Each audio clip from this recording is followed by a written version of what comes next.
And off we go. It's the Ryan Hartson Show on the BWC Network. I am Ryan Hartson. What a pleasure it is to be with you here today, breaking down the NFL with you, breaking down Week 15 in the National Football League, and it is a jammed-packed one. We have our usual 3-segment breakdown for you with some storylines, which we will get started off with, and then we'll break down and pick every game being played.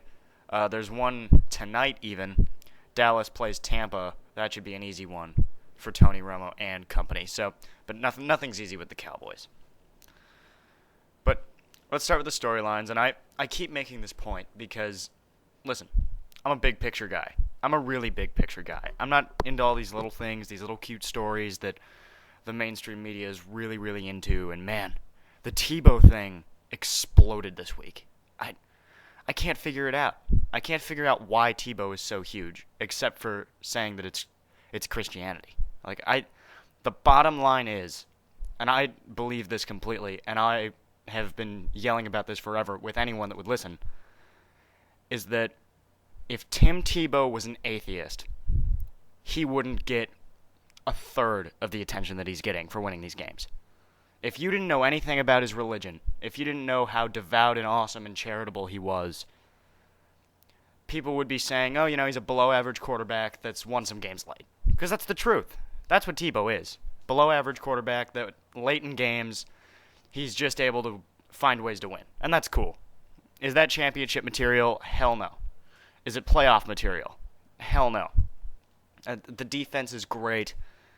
And listen, people have a hard time figuring out why the Broncos defense had this shift, and everybody uses that as an example. Oh, it's Tebow and his will to win. No, it's not.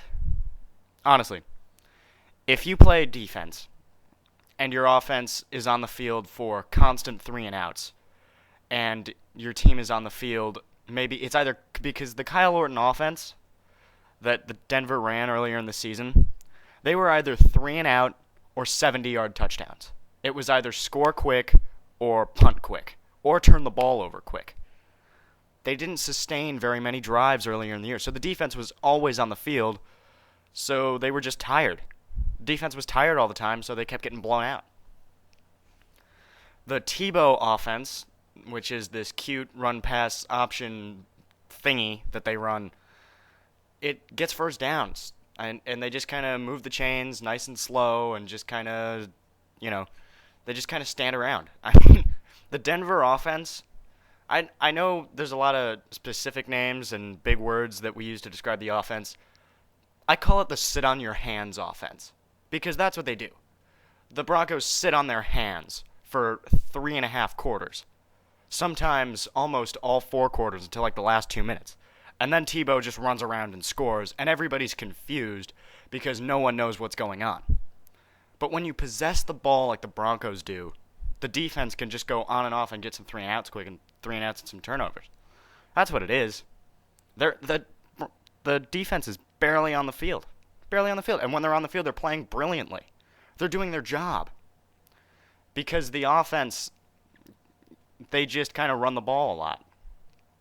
But there's nothing dynamic about this, and there's nothing ingenious about a 10-point comeback.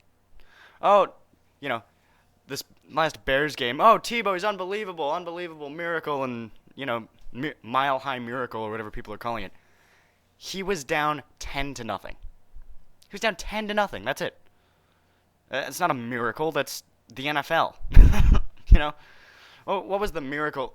Peyton Manning on Monday Night Football against Tampa Bay all those years ago, down 3 scores with less than 5 minutes to play, bang, bang, bang, bang, win in overtime. That's it. That's a miracle. That's miraculous. That's Peyton Manning. Then 10-0. They scored a touchdown field goal. I know the dude made a monster field goal, and that's awesome.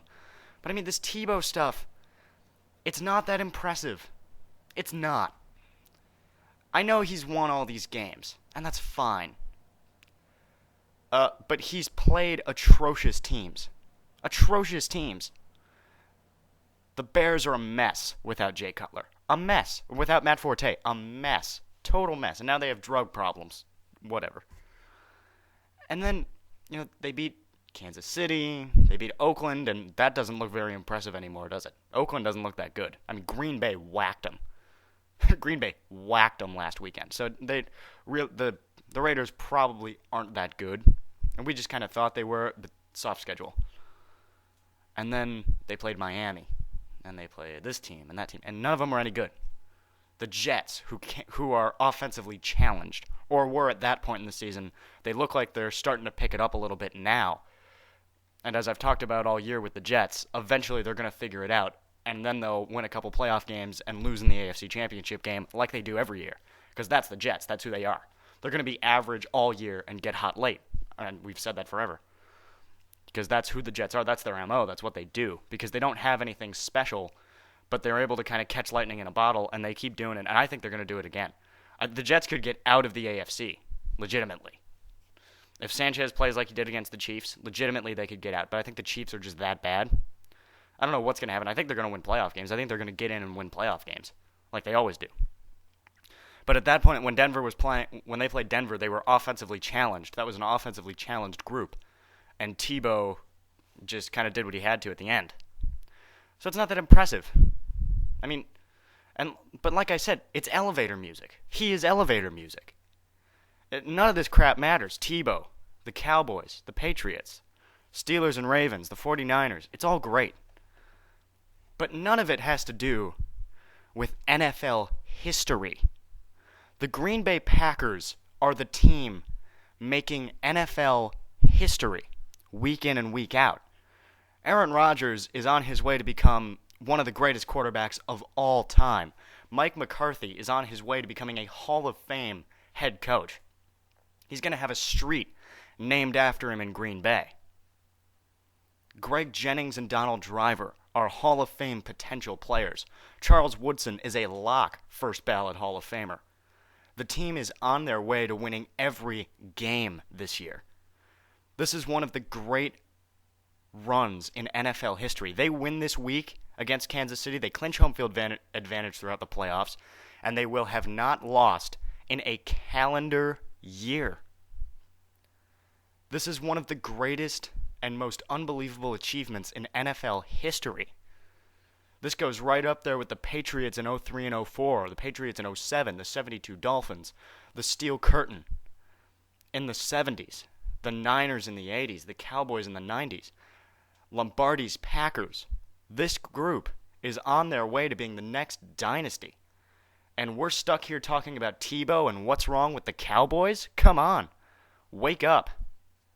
History is right in front of you, and people are barely paying attention.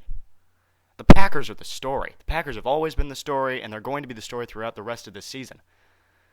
Because Tebow is going to get whacked by New England this weekend. Tebow is going to have a really hard time.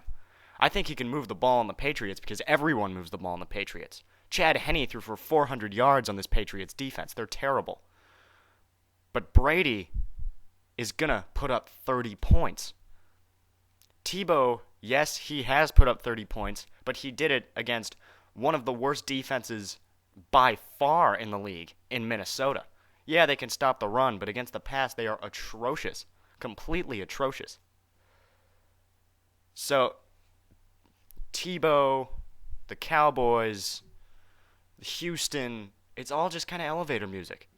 What are the Packers going to do? That's all that's left. It's the only drama left in this season. It's the third week in a row I've said it, and I'll continue to say it. That's the bottom line. So those are your NFL storylines. We will move on, break down every game in the NFL next. It's the Ryan Hartson Show on the BWC Network.